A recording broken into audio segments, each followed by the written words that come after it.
it is the case that the voters of Davidson County selected this transit tax to go into effect, a half-cent sales tax, and look, just in time for a lot of shootings and stabbings on the bus system. Isn't that lovely? To discuss this, to discuss license plate readers, to discuss other measures that could be in place regarding safety and elimination of crime, we welcome back to the show a woman that I like to say is our good friend, Courtney Johnston, who is a Metro counselor, and she joins us in studio. Hey, Courtney. Hi.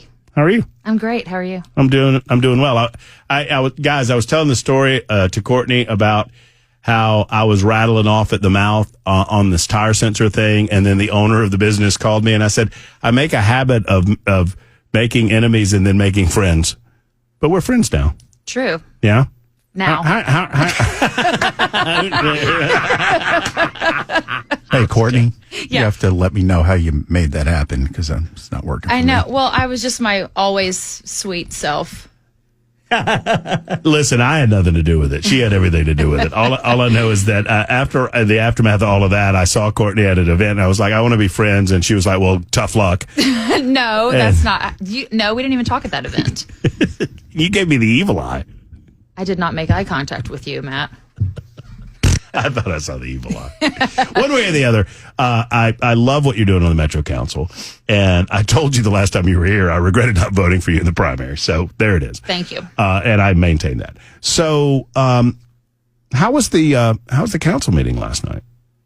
Extremely frustrating. Talk to me. Why?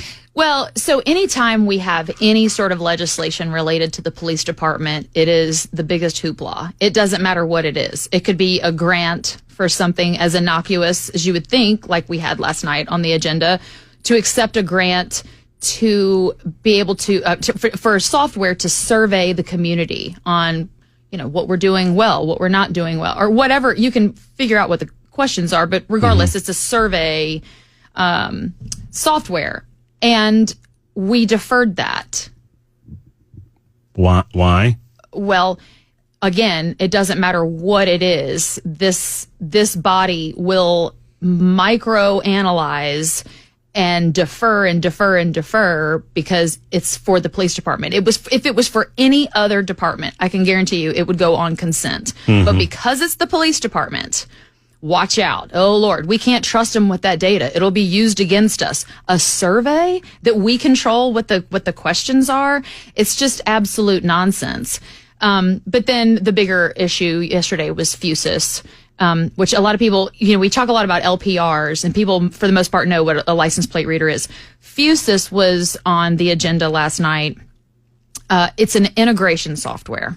And it's incredibly helpful for efficiency and effectiveness for the police department in that not only does it track where our assets are, so we know where patrol cars are, we know where, all that stuff. So when a call for service comes up on our map in the command center, we see, oh, there's 2 patrol cars right here near that we can dispatch very quickly. But it also allows private commercial business owners to allow us in a variety of levels to either say, hey, we have a camera system in case something happens, just know that we have a camera system. Or they can say, we have a camera system and you can integrate into it. That business purchases whatever software it is that they need to do. And when a call for service comes up, that's when they can go into that system and look and see what's going on. So if you have an active shooter situation, maybe at a gas station or something, or at a WeGo transit center, possibly, hint. Never been any crime at WeGo. Come on. Super unfortunate. Yeah, it's bad. But you can pull up real time and see what's going on so that you can communicate with your patrol officers, the responding officers, to know, hey, this is what we're seeing, and you can respond more effectively. But just from an investigation perspective, we see it all the time where investigators go knocking. Hey, we see you have a camera system. There was something that happened here at whatever. Can we access your cameras? Oh, sure. Rarely do they say no. Now, pause for that. So that goes on, and that's perfectly legal, obviously. Sure. 100%. Right? For it's perfectly legal for private businesses to set up camera systems around their business. Right. And it's perfectly permissible, and I would frankly say welcomed that the Metro Police, in order to solve crimes, would go, hey, Courtney, I see you own a business and you got a camera. Would you mind us accessing this because there was a crime here and we want to stop all that? And the business owner is going to obviously, in most cases, say absolutely. Sure. Yeah, and we've had over 1,000 area businesses just in a short time opt into it, saying, yeah, we want to be helpful. And so that contract, we looked to extend it because we didn't want to get into a long-term contract. We wanted to make sure that it worked for us. So we did a pilot program for about a year. They came back and said, look, it took us a while just to let people know, hey, we have this. Do you want to opt in? So it took a while to get it ramped up. Hey, instead of doing another, like a 5-year long-term contract, let's just extend the pilot for a year. Well, that's when it triggered, well, wait a minute. This is a bill related to surveillance. It has to go before the council. So it stopped about a year ago. So we had to stop that. And so it came back again two meetings ago, which is a month ago. Well, we deferred it again. And then we had public hearing last night, which lasted for 2 hours. And all the usual suspects were there that typically come and speak against, especially things related to the police department. It's like no surprise there. A lot of them reading the exact same statements over and over again for 2 hours. And then it was deferred because, well, now we're going to modify the language in the contract, which it's like, okay. So this is a program that has been piloted for a year. Correct. And what have the results been? Positive? What are the police saying about the relationships that they've created? Has it been a good thing? Yeah, it has been absolutely a good thing. And so just especially the integration part of the camera system, Fuses does more than that. But the integration of the camera systems, because it requires people opting in and education around it, it took a while to ramp up. And so we wanted to make 100% sure before we make a long-term investment in this. So we were just trying to extend that pilot for another year. Okay, so and I just want to clean this up from a libertarian perspective, right? Because I understand that the concerns are, well, my civil liberties are being violated because these spaces are being surveilled 24 hours a day, 7 days a week. Right. So the private businesses have to be the ones that opt in. 100%. Right. And so can they opt out? Absolutely. Okay. So if I'm a private business and I do this and I think, you know what, I've been thinking about it and I don't, for whatever reason, whether it's just, ideological or whatever, I just don't want to do this. I can just shut it down. Correct. And also anytime their system is accessed, they know. They are notified about it.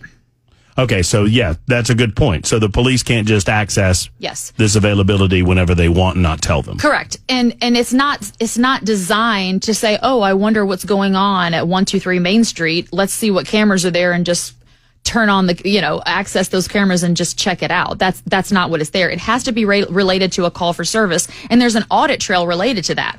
What cameras were accessed, why, what's the call for service that was related to it, and who accessed it. There was a recent, very, very high profile national, if not international story that I think could relate to this. And it's the Raleigh strain, right? Mm-hmm. So, this is an example of how this system, I would think, could be utilized, where the police recognize that they have a missing person. They have a general idea of what direction that missing person went. Mm-hmm. They find out which businesses have opted into their system, so they don't have to do the legwork to go to those individual businesses. Do you have cameras? Can we go over the cameras, et cetera, et cetera?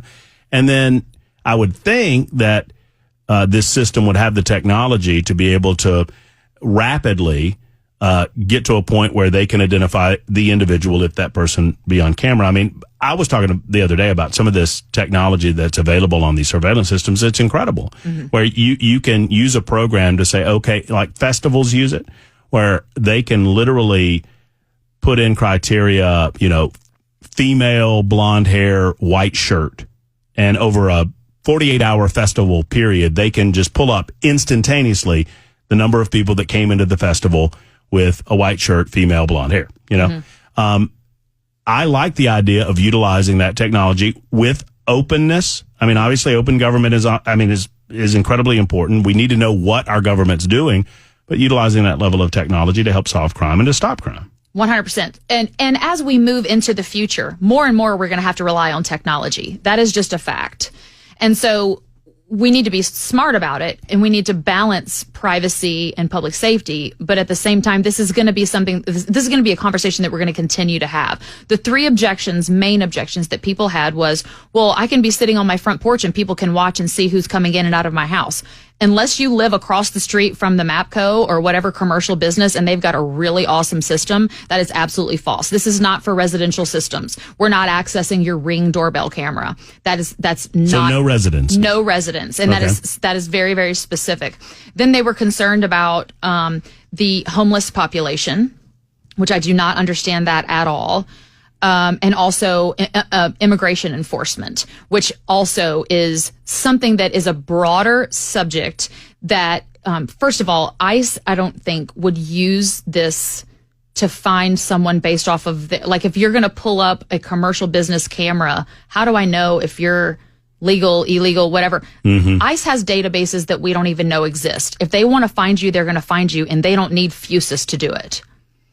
So I'm curious if you are listening and you have any questions on the super text line of Courtney Johnston, please get them in, 615-737-9986. Already somebody says, and I think we're answering this question right now, how would the entrepreneur or business owner know if their system was accessed if they weren't told it was accessed? And I think that they have to be, right? Yes, they are told, and they also know what day and time that it was accessed, why it is accessed, like what the call for service was that's related to it. And if we retain any of that, it would be for, investigative or prosecutorial situations, and they also are aware of that. Well, and 3618 brings up, I think, a valid point. Does the government really tell you what they are supposed to tell you when they are supposed to tell you? That's a valid point. That's up to us to monitor, True. Right? I mean, I understand that if these are the rules, then we have to make sure that everybody's abiding by the rules as set forth by the legislation. Absolutely. What I would say is, when you are at a commercial business, when you are on a public roadway, if you have an expectation of privacy, that is a false expectation. Correct. No doubt. You can go into the Walgreens, you can go into the Kroger. Trust me, you're on camera. And so what's really the difference? Right. And I've always maintained that my privacy is not more important than your safety. And so time after time, we see these heinous crimes that happen. And how do we solve them? It's some camera somewhere, typically. Well, I mean, I think there are lines. I mean, and we all have, I was talking to somebody last night about, where we're drawing the lines between types of safety and our personal privacy. And I would say that, if you knock on the door, if a police officer knocks on my door at 1:00 in the morning and says, "Hey, we've had the report that there's an assailant in the neighborhood, and we think that assailant might be in your home. We want to look through your home." I would tell them, "No, I'll take care of that. Thank you very much." Right? I mean, I'll go look through my home and make sure that there's nobody in my house. Sure. So, I mean, we all have obviously no one's... Note to self, I won't come you know what home. I'm saying? I mean, right? I mean, 100%. They would argue, well, public safety dictates that I need to search your house. Well, no, the Fourth Amendment indicates that you do not get to search my house. Correct. And there are other aspects of that too, automobile searches or whatever. That's not what we're talking about. We're talking about people in public spaces. And do you have an expectation? Modern technology has dictated that.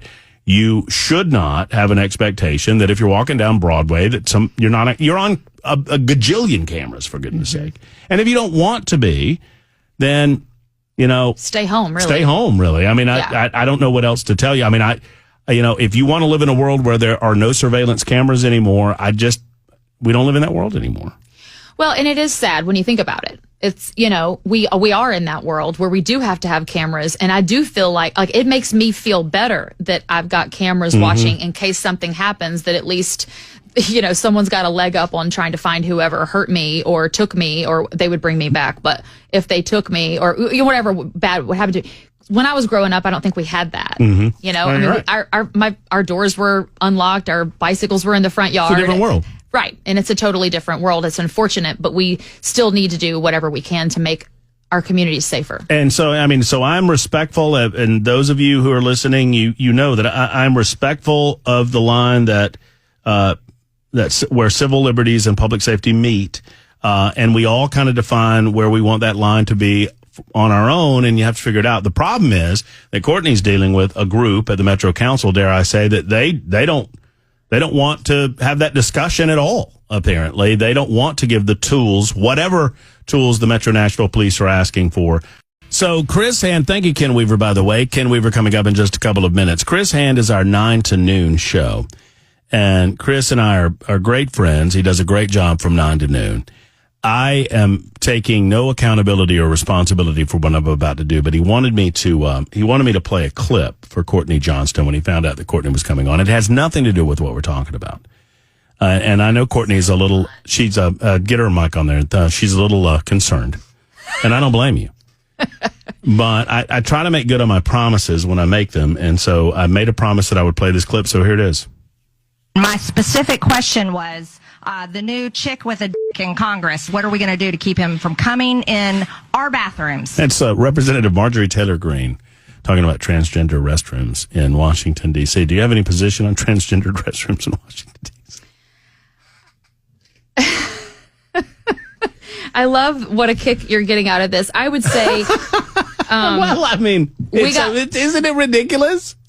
I just think we've got a lot more serious things that we could be discussing at the moment, and this is more of a distraction than anything, and it's unfortunate. Well, sadly, the political left doesn't have a lot of refuge in Washington right now, so I guess they're trying to take refuge. I'm speaking. Yeah, well, I'm speaking. She's in Hawaii right now. Okay, I made good on my promise. You don't really have to comment on it, except that I told him that I would, so I did. Yeah. So Andrew's on the line out of Nashville, and he's got a thought on cameras and the like. Hello, Andrew. Welcome in. You're on with Courtney Johnston and Matt Murphy.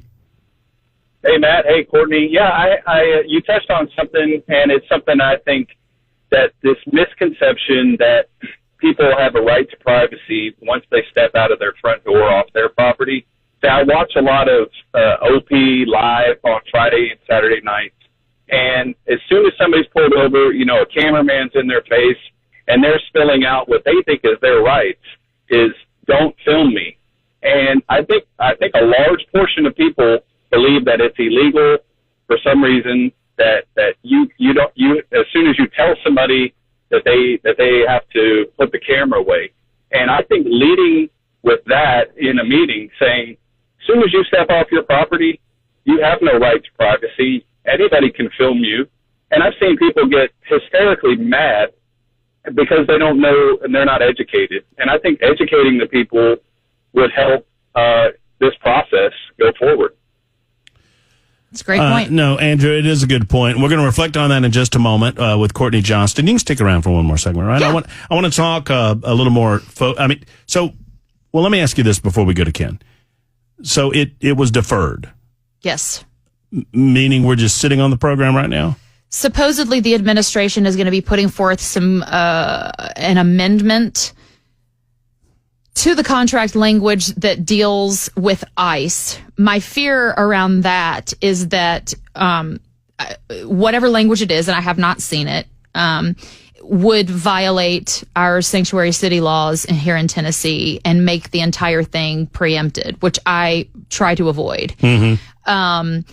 Additionally, in my opinion, and I've been through this with my LPRs for 3 years, it doesn't matter what you put in what language, what amendment, whatever, these no votes are going to be no votes, period, end of story. And they're always going to find a problem with it. So, yes, I mean, there's a reason why the United States government does not negotiate with terrorists. And to me, it's along the same lines. It doesn't matter what you give them or acquiesce. It's never going to be enough because they are inherently against it, period.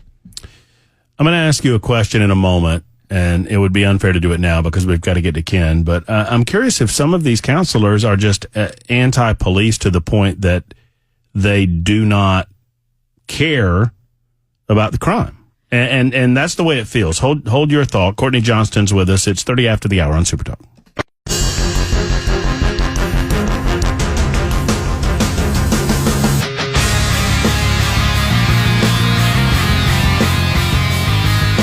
Super Talk 99.7 WTN, Matt Murphy Show 138. Courtney Johnston in studio with us talking some local matters, primarily matters involving crime and punishment of crime and catching the criminals. The Metro Nashville Police. I mean, so correct me if I'm wrong. I don't want to oversimplify this. The police department has been clear that they want LPRs, right? For years. They've been begging for those. They have shown to be quite effective in surrounding areas. My adopted hometown of Mount Juliet right now, I mean, they catch criminals all the time coming out of Hermitage, coming out of Donaldson, coming out of places that don't have them. Yeah, Davidson County. Right. Yeah. So forgive me for oversimplifying, but is the holdup people that simply are going to, on the city council? I mean, well, I guess on LPRs, that's not the holdup anymore, right? Well, so last night when we had the public hearing, they were conflating, and you heard LPR a lot, and it's like, we're not even talking about LPRs, we're talking about FUSIS.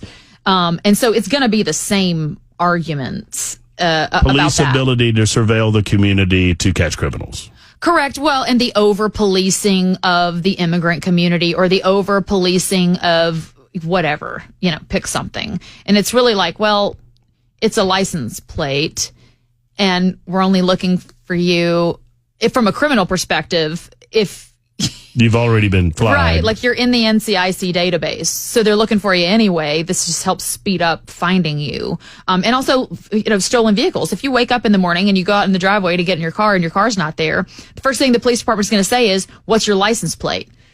Well, and I mean, I had a conversation with sort of a purity libertarian the other day, and I back it up, and then you're not a real libertarian. Well, that's right. They roll their eyes. The only way you know you're a real libertarian is if people tell you you're not a real libertarian. But they get the eye roll when I say, do you think that cars should be plated?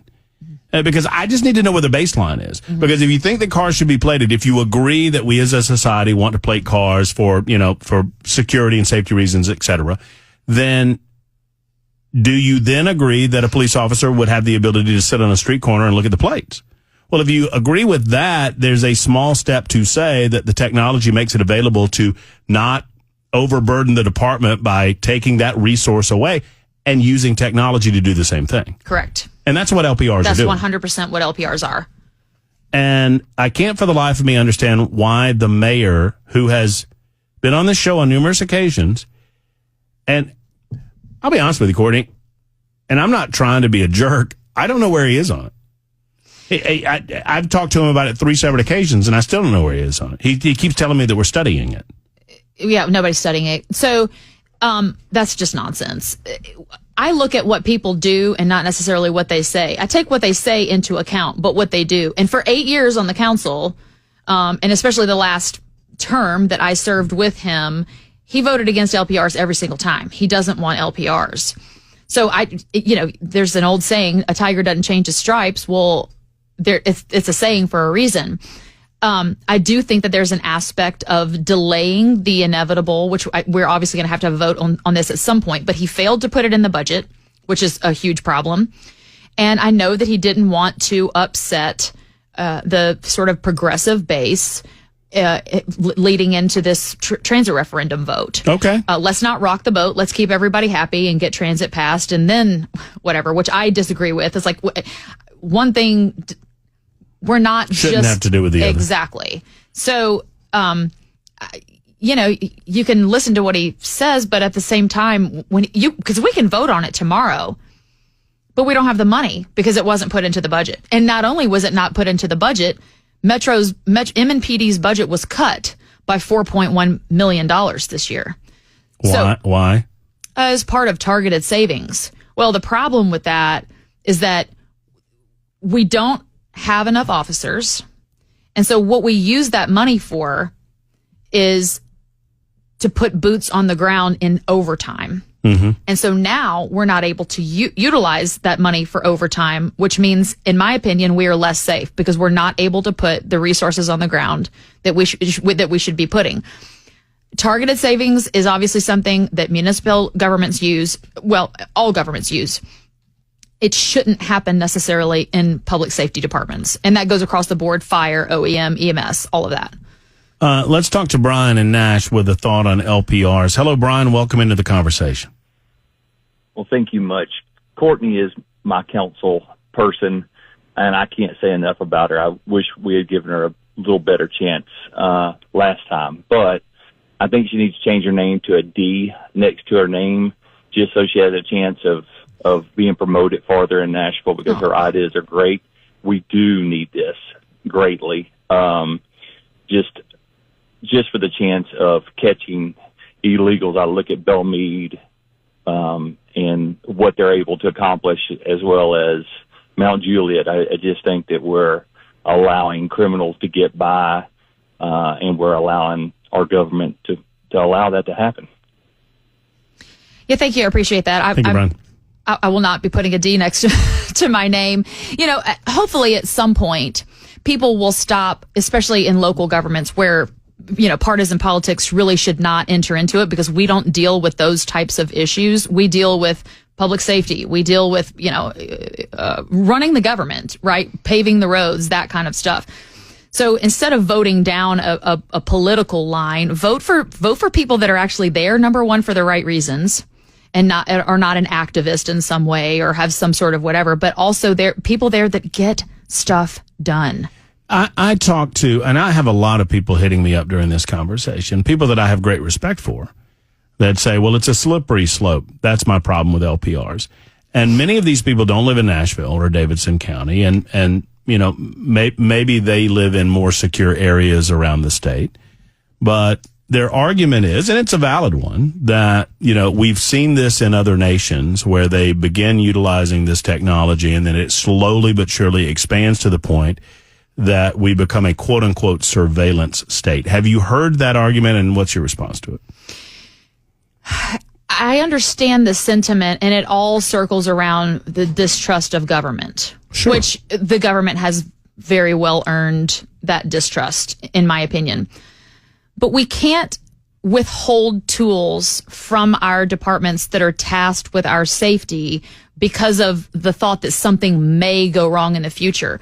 You put your guardrails in place, and you proceed sort of with caution, I guess. But the alternative to me is not an option. People do not feel safe. We have people getting shot almost on a daily basis here in Davidson County. We have cars being stolen all the time. We've got guns being stolen all of the time. Like, we have issues that need to be handled, and we don't have enough police officers. So LPRs are literally called a force multiplier, because it can do what a police officer can do way faster, way more efficient. And that's what we need. And we're going to have this conversation moving forward into the future, because we are more and more going to have to rely on technology, because guess what? People don't want to be police officers anymore. And why in God's name, if you listened to that meeting last night, why on God's green earth would anybody want to be a police officer in this environment, listening to that nonsense last night? It's alarming. And if you think that our police officers are not listening to that, or our recruits are not listening to that, you're sadly mistaken. Is part of the problem, and this was a question I got a little earlier, is it a part of the Metro Nashville plan to hire 30% women? Is that official? I don't know if that's official. But so it was embedded in a question asked about, do you agree with these quota type that hires? That was mentioned at the Alliance luncheon. To me, that sounds a lot like DEI, right. And I'm not interested in that. I'm not interested in saying women aren't, but if you can do the job, great. But I'm not going to say, well, I've got to hire this female over this male because I need to get to 30%. That's nonsense. So I was a little alarmed when I heard that at the presentation, and I was going to actually talk to them about that. And I'm glad whoever that is reminded me. I am not in favor of that. I'm not against women on the police force. In fact, I think that they serve a great purpose, because when you're dealing with constituents that have issues, sometimes a female officer is much better equipped to handle that. And so there are benefits to it. But to say we need 30%, any percentage, is nonsense. In the few minutes that we have left, and obviously we could spend the next 4 or 5 hours talking with Courtney Johnston on these issues, because these are lightning rod issues in Davidson County and the surrounding communities. So Freddie and his team, and apparently many voters in Davidson County, got their half-cent sales tax increase for the purpose of quote-unquote transit. Much of that money going to sidewalks, which are already being built. This lighting or this system of signals that apparently is awesome and great, and that's all well and good, and it costs a lot of money. And then bus service, and that's great. I mean, and that's just in time to get more people on the buses so they get shot, apparently. And we've had two shootings in a week. But I mean, these are regular and a occurrences. stabbing, fatal stabbing. And a stabbing in a week. Yeah. How in the hell, no amount of money is going to get people on the bus if you don't get the crime under control on our city buses? Am I not right? Yeah, nobody's going to go anywhere if they don't feel safe, period. And so that has a lot of implications. That statement's a big statement, especially as it relates to Davidson County and our tourism industry, which not only props up Davidson County, but also the state of Tennessee. It's something that we need to protect.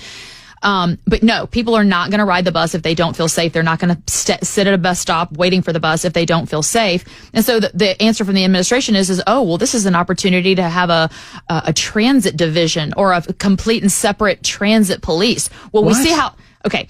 First of all, we don't have enough police officers to handle what we have now. Adding another division. Just hire police officers. Why are you creating? Yeah, and if it was that easy, I mean, it's such a it's like, really? If we could just hire more police officers, we would do that. Right. But also to create a separate force, a transit police. When you look at our parks police, you can see all of the different challenges with that. And I wrote about that in my blog, where they have jurisdiction issues, they have pay issues, which is why we constantly on the parks police have at least 10 open positions, which equates to about 70% of that force. So a separate police department for transit does not make sense to me for Nashville. I'm sure it works in other places like New York, Chicago, all that. I don't see it working for Nashville. And I don't see that MNPD has the capacity to add another division, especially when you start expanding in such an extreme way our bus system.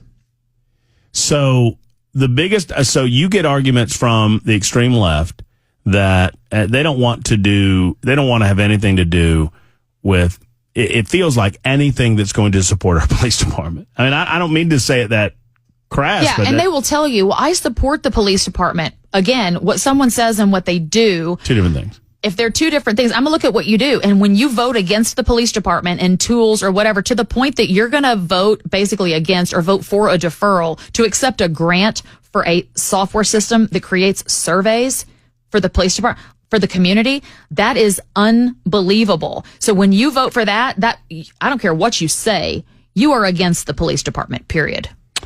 Do you believe that Freddie O'Connell, as mayor of Nashville, Tennessee, will ever give the thumbs up on license plate readers as mayor? I think that it will come before the council, because he's receiving pressure. And what I would tell people is continue to apply that pressure. He works for us. He works for the taxpayers and residents of Nashville, Tennessee. And so keep up that pressure. My fear is that the advocacy for it that we got under John Cooper's administration will not be there under the O'Connell administration. That's my fear. Courtney, always a pleasure, a delight having you in. The time just flies by. I'm sorry for those that we will not be able to get to your calls, but we'll do it again. We'll do it again very soon. Thank you for coming in. Absolutely.